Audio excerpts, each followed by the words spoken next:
the cheeky chappy thing was just an act. As you say, he's a jerk. He's always been a jerk. Yes, he's done some good things, but he has not acted appropriately, which is why his relationship with William had suffered well before he was with Meghan. The Lady Colin Campbell awards continue in just one moment. Who is her best royal? Who is her most improved royal? But we've got to start, Lady C, with your worst royal. Oh, Dan, you have to know it has to be Harry. I mean, how Harry has demonstrated to the world that he is the antithesis of what royalty should be. It's inexcusable that he has not called out amid scabies lies about William and Catherine. Now, the fact of the matter is that 3 years ago, their race baiting caused a lot of problems in the Commonwealth. They don't really cause so many problems now. But amongst very uneducated, gullible segments of the population, they will still be amenable to being persuaded that the King and Catherine are really racist. So it is the height of irresponsibility and treachery that Harry has allowed this accusation to stand. Also, his whining, he's constantly whining, always whinging, and oh, I'm so hard done by, and anybody who criticizes me is a troll. No, Harry, they're criticizing you because you're a jerk. And it's about time that you started to behave the way you used to behave. And if that did, oh, please, Dan, these ghastly photographs of the dreadful people. Sorry, Lady C. Do you know what I found fascinating, though? He is now becoming an angry man, isn't he? When he was on stage at that Deal Book Summit in New York, being interviewed by Aaron Ross Sorkin, and this was a softball interview, Lady C. No difficult questions, nothing about what's really going on with your father. How could you treat the late Queen like that? These were softball questions, but he got angry. He couldn't deal with the fact that sometimes he was being asked something that he didn't want to deal with. And I just thought, goodness me, your real personality now, you can't even cover it up in a 25-minute interview. I guess the public's beer goggles have come off when it comes to Prince Harry. We know the real Prince Harry. The cheeky chappy thing was just an act. As you say, he's a jerk. He's always been a jerk. Yes, he's done some good things, but he has not acted appropriately, which is why his relationship with William had suffered well before he was with Meghan.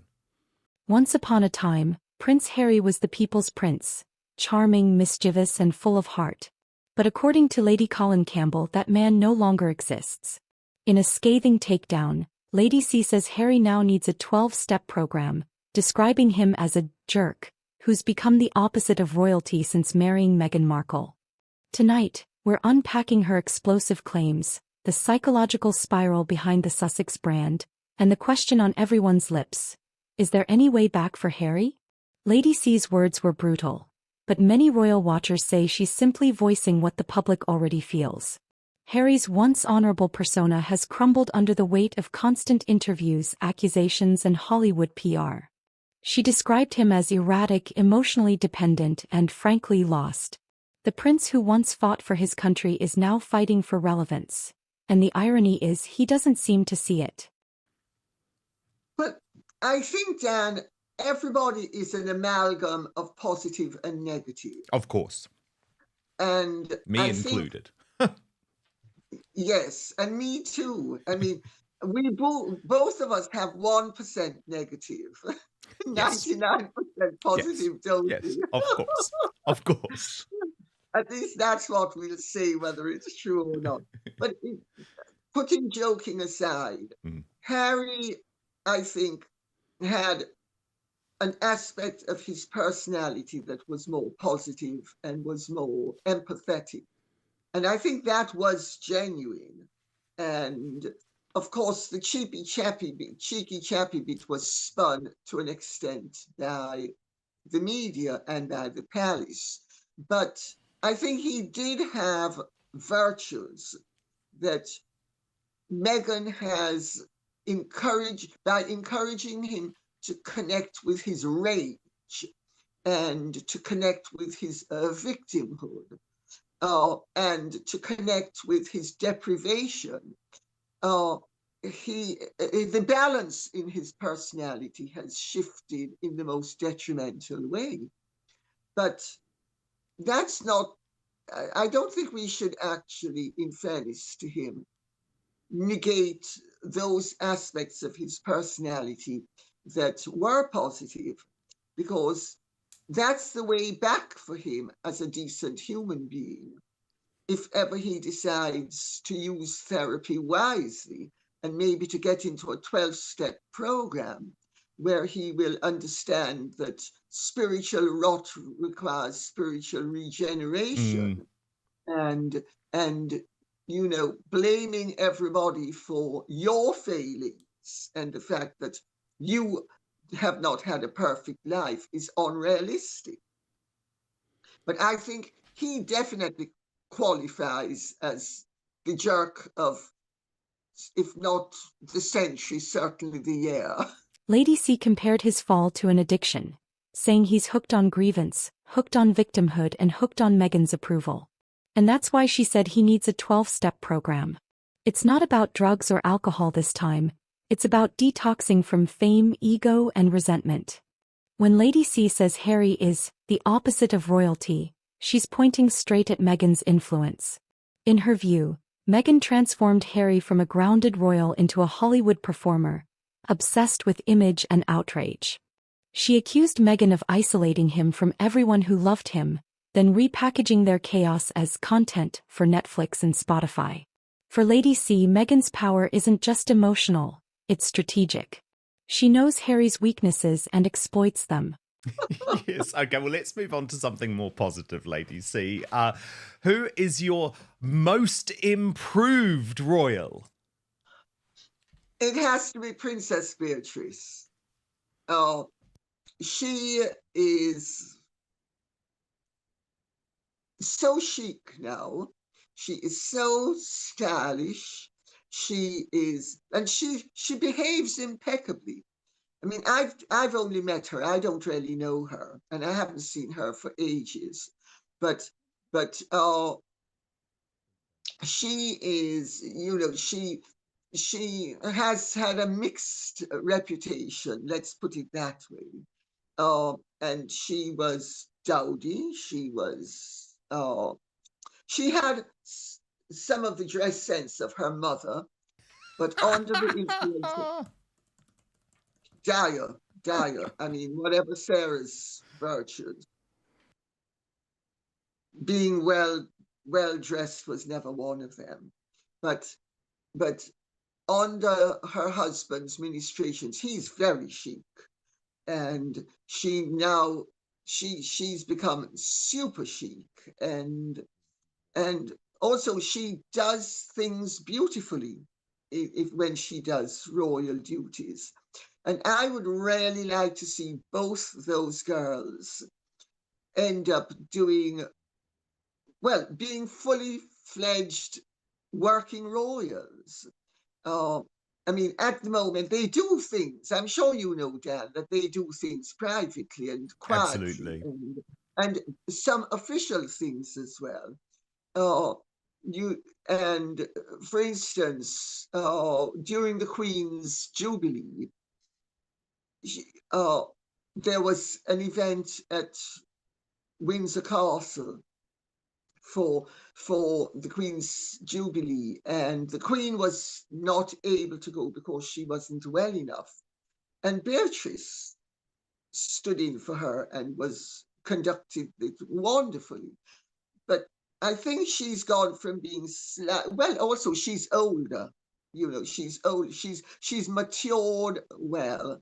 So I would say she's the best improved of all of them.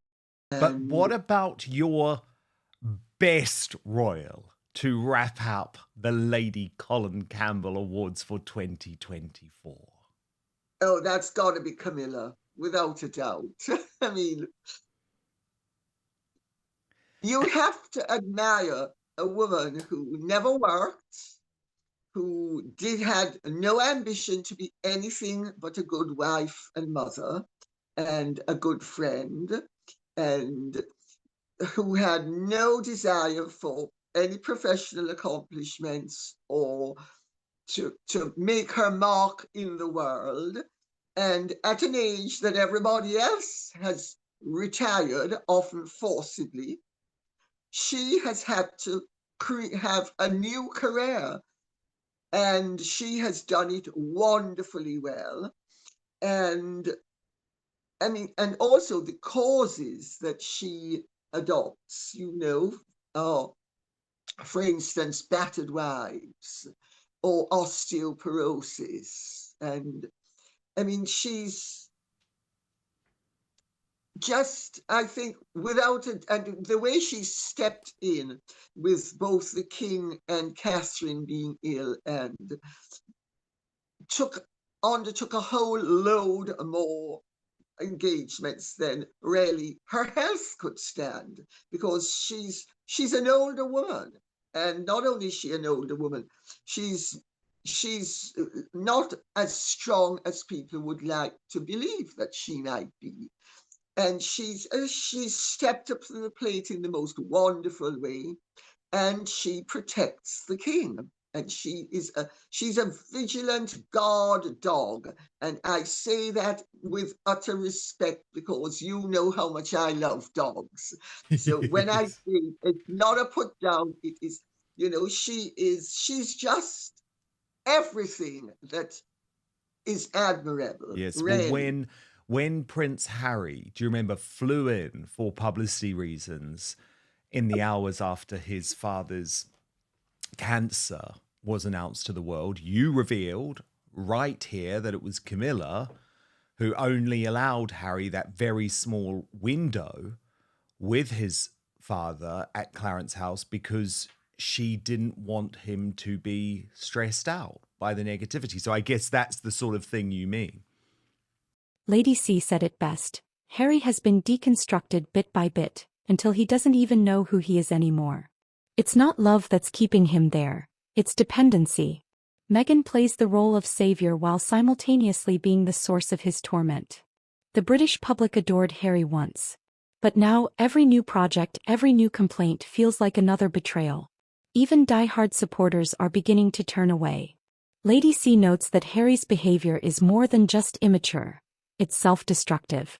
He's burning bridges faster than he can build them.